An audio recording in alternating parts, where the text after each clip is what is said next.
electrons and positrons forced through an entire solar system at high density, would that change the way that we, the human species, thought? And if you knew these particles were inbound, would you try to put up a protective grid to either bounce them off or nullify them as they come through? Cosmic radiation management, small particulate metals dispersed into the atmosphere through aircraft. I think some people call it geoengineering, but is it possibly cosmic radiation management to stop the upgrade that would be naturally sweeping through the solar system?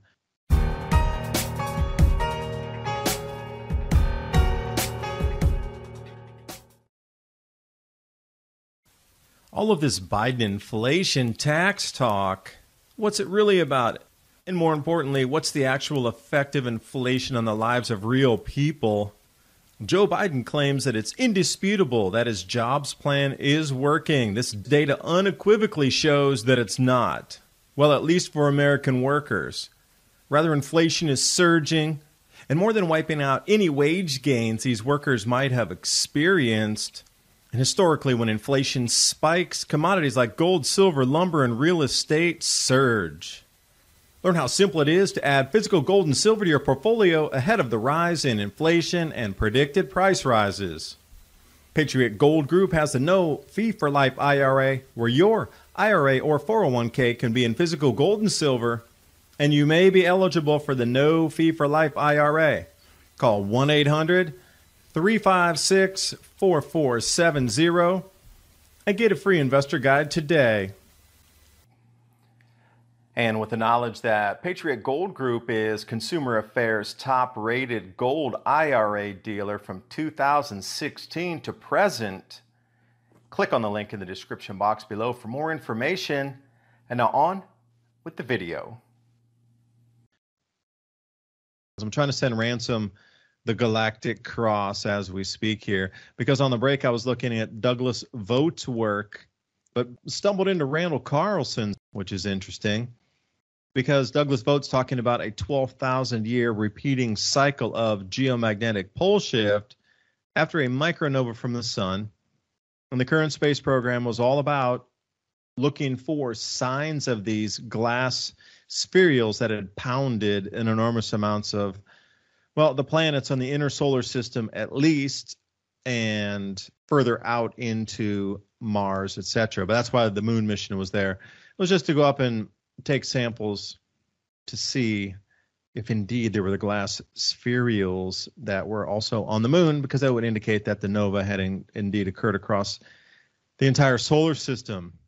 But even ideas like this, where we're going to discuss timelines, geomagnetic pole shifts, etc., grand solar minimums coming in, especially with the new infrastructure bill and Biden's infrastructure bill, they want to limit what you can talk about with the climate, what you can talk about with the effects of the sun on our civilization as it ebbs and flows through great kingdoms, empires collapsing in just a blink of an eye. And you need to ask why. Well, if you ask why, that's not allowed any longer. After COP26 and the G7 meeting, they're going to try to limit voices talking about the effects of the sun on empires. I wonder why. Because we're coming into another one of these grand solar minimums amplifying now, which is now affecting food production. And you see how governments are responding, but you're not allowed to talk about that. Discussions about the Galactic Cross. Discussions about collapses of the Hittite empires and Harappa and the Fertile Crescent, and why it's changed over time, and why all militaries are looking around North Africa again as it gets wetter with the shift in the North African monsoon. A new agricultural grow zone emerging. And, you see, Ransom, where it's going is, grand solar minimum is going to be front and center. It's already begun front and center in your face right now, no longer hideable. These extreme events that we're seeing. What is this, the third time that we've seen hundreds of thousands of automobiles pelted by hail, smashing through windshields, etc.? When we start to see events like New York, the first time ever, flash flood warnings in Queens, flash flood warnings downtown in New York, in the Bronx. And then the Perseid meteor shower was 3 times larger and 3 times more bolides coming through the atmosphere than they anticipated. And at the apex, I think it was around 270 per hour, which is way more than they were around 80 to 90. So we're coming into energetic section of space around us as our solar system transits through this spiral arm, but we're coming into a debris-heavy area as well. So all these things adding up, globalists want to keep people naive. They don't want you to have the information of cycles and how things repeat and why empires collapsed and why civilizations rose and collapsed. Food. And if you can get it on the cycle and you can find out what's happening next, Douglas Vogt's work up here at Diehold Foundation, he's been going at it for quite some time, and I was trying to find the full list of geomagnetic reversals that he has put into play here. It seems to happen on a regular 12,000-year cycle. Although the academia that you look around, bumblehead universities will say, no, it was 780,000 years was the last time there was a reversal. There's many stories through history and through legend that the Earth has reversed its rotation many, many a time. And what causes that to occur? And when you come down to that 0 point where the Earth actually stops, where is the magnetic field at that point? Because the stories through legends say that there's different types of Earth rotation reversals, and there's different levels of destruction according to the legends. A couple of them only stop for a few seconds, a few minutes, and then the magnetic field locks everything back in and the Earth starts to spin in a different direction. There's a tiny sliver of new coastal areas that pop out. Some new islands are formed, etc. But then, you go into level 2 of this where they're saying, well, the Earth's magnetic field ceased and our crust was moving across the mantle here for some hour or so in different directions. And then the middle of the ocean suddenly popped out as a new area. If you look at the ellipsoid Earth, it's not a perfect circle. So when the gravitational forces start coming off again, new areas just pop out of the ocean. Ransom, you talked about that before we went on break here, the 780,000 year. And why is it right now that there's a massive amount of polar reversal news articles hitting the airwaves here? Well, what do you think it is? Because 2 years ago, you never heard about it. Carrington events, coronal mass ejections, polar reversals, magnetic polar reversals, whatever. That's all happening right now. What is this bevy of magnetic reversal awareness coming into the news in the last 2 months? Well, it's pretty bizarre because I read this whole article and surprisingly, they tell you some truths in here, but nowhere in this article does it mention a grand solar minimum. It does talk about the magnetic field reversing every 11 years on the sun, backing up that we've had some major magnetic reversals where the actual magnetic pole reverses with the other one. The north becomes south and south becomes north. And they go in this article and they talk about all kinds of stuff in here, but what they leave out, it's really funny. They talk about Iron Age building, Jerusalem, Babylonian armies burning down, and artifacts having magnetism that tells them that the magnetic field was the same as it is now. But then they get deep in here and they just tell you these weird truths, admitting, there's a big thing about the layers of the Earth. The scientific model that they try to teach people is this a jawbreaker style chart of these perfectly cylindrical layers that go to this liquid molten center. In this article, it actually talks about something close to the Anunnaki stories where it talks about a planet Theia crashing into the Earth and making our moon, and possibly that the magnetic pattern is off on Earth and this might contribute to these flips. But here it kind of hides right in here where it says that there are two masses underneath the Earth's crust of different sizes, admitting that their scientific model of these cylindrical layers is really not the truth. So I'm surprised they even put that in here. But like I said, they don't say anything about a grand solar minimum. But what they do is give you a deception in here. It talks about how there's no evidence that solar reversals or even grand solar minimums for that fact have any bearing on human civilization. But it does admit that, cosmic rays and protons and atomic nuclei and deep from space would add to extinctions, noting that some geologists, talk about the correlation of these time periods with mass extinctions. But in the same article, it says that our human ancestors on Earth have been through several of these and that there's no obvious correlation with human development, except for that's actually opposite of the truth. I mean, there's plenty of papers and literature out there that say exactly that whenever these reversals happen and grand solar minimums happen, that there's a setback for man, a civilization ending type of cycle here. So there's a lot of truths and deception in the same article for someone reading this. And it is surprising. What I think it is that they're trying to take control of the grand solar minimum narrative by writing articles that send you away from the idea that this thing has happened before, and empires rise and fall because of these things, because it changes the dynamics on the earth where food output and distribution has changed. And we know that the rulers know this. And I wanted to bring up another thing, and this may be a little far-fetched, but you were talking about, how we're going into a certain frequency, and we're also talking about these magnetic changes at the same time, but the effects on human beings. And I just wanted to throw this out there to kind of link these articles.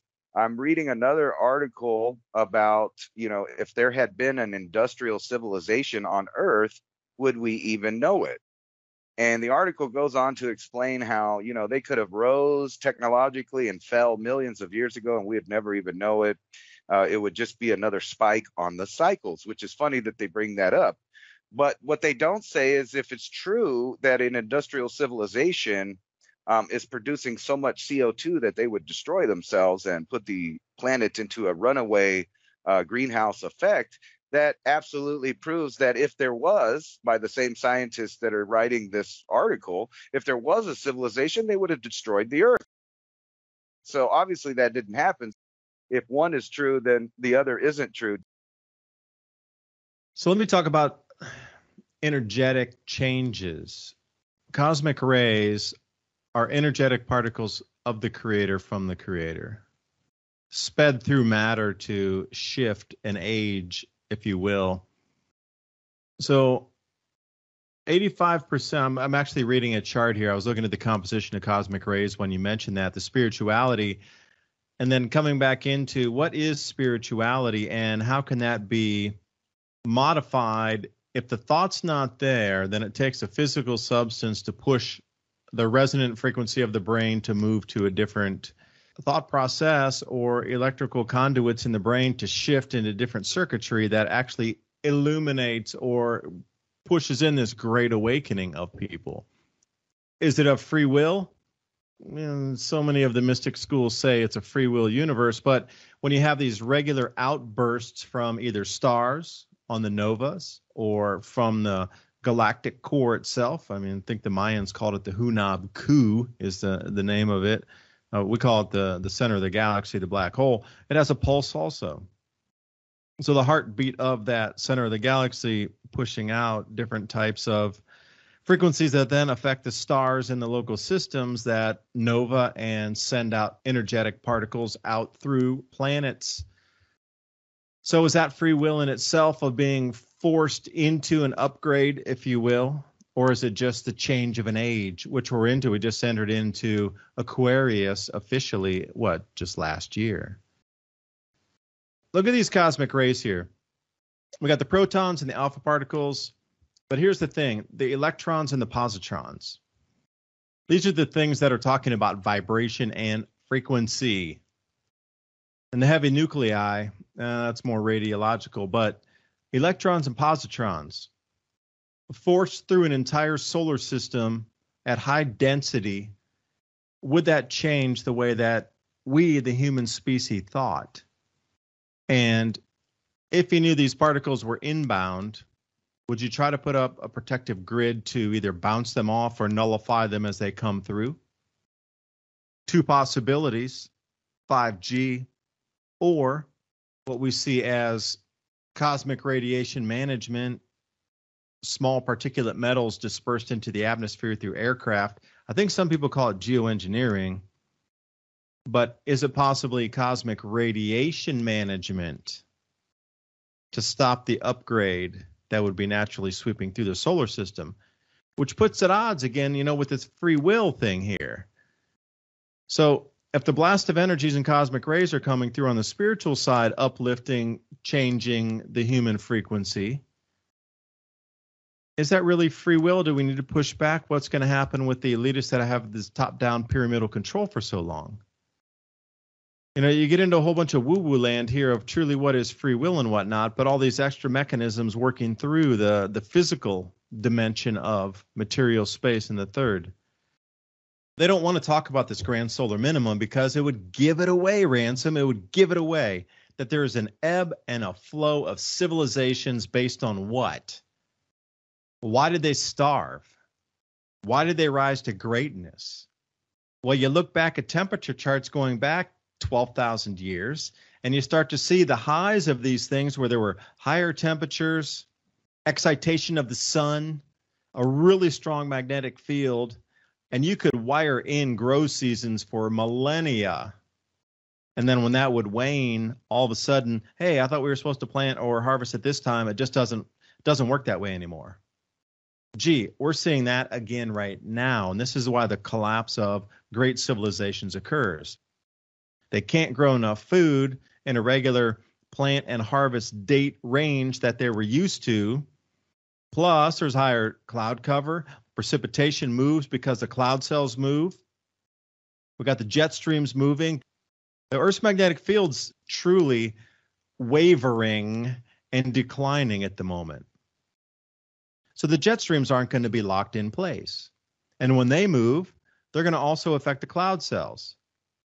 But when they start crashing together, we're going to see events like we're seeing across the planet. Massive hail events. Once in a 500-year, once in a 1,000-year rain event. See, these cloud cells, they're already in their own layers, but then two of them smash on top. So you have two giant rivers out of the atmosphere collapsing in on each other. But then the cosmic rays are forming a full new cloud layer from, say, 18,000 feet or so in on top of that. So now you're having three different layers of precipitation smashing and rolling. They call it rivers from the sky for a reason. And you just have to wonder how much of this can be hidden for how much longer. So I would ask you the question, Ransom, because you dissected that article really well. I like the way it went through the flow on that. If you read that article, do you think it would lead you to another breadcrumb that would finally lead you to the grand solar minimum? And once you understood that, you could get more of a picture of why all the dots are happening across the wider scope of our radar screen here? Yeah, absolutely. But beyond more than that, even if I had never heard of the grand solar minimum, which wasn't even listed in there, I would start thinking about the things that they said in there and what kind of changes that would be. Seeing how I'm me, and maybe I'm not like other people, just while you were talking about all of that, about blocking frequencies, I'm looking at Drudge Report and just thinking about the things we've talked about tonight about reducing food, reducing distribution, crackdowns on society. I'm forced back to this thought of what I've learned throughout history of mankind. Just when we peak at a society, certain things start to happen, which is the dissolving of economics. And one important factor that I think maybe a lot of people are overlooking is proof in the pudding that we are indeed transitioning to the next phase. We're at the plateau right now because you got to keep in mind that any kind of change that's happening to society or biologically to a human being or spiritually is not really going to happen to the adults that are alive right now. It's going to be happening to the children. Mutations don't show their change until the child. So even if you got a changed gene in you, it's not going to be you that expresses that gene. It'll be the child. What I'm getting at is if we're at one of these times, like any time in the past, where one group of Homo sapiens kind of disappears and another one pops up with new skills and new things, and if we truly are going into that, you might see things like the reduction in food, that necessarily means a reduction in population, and the children are the first to disappear in such a society.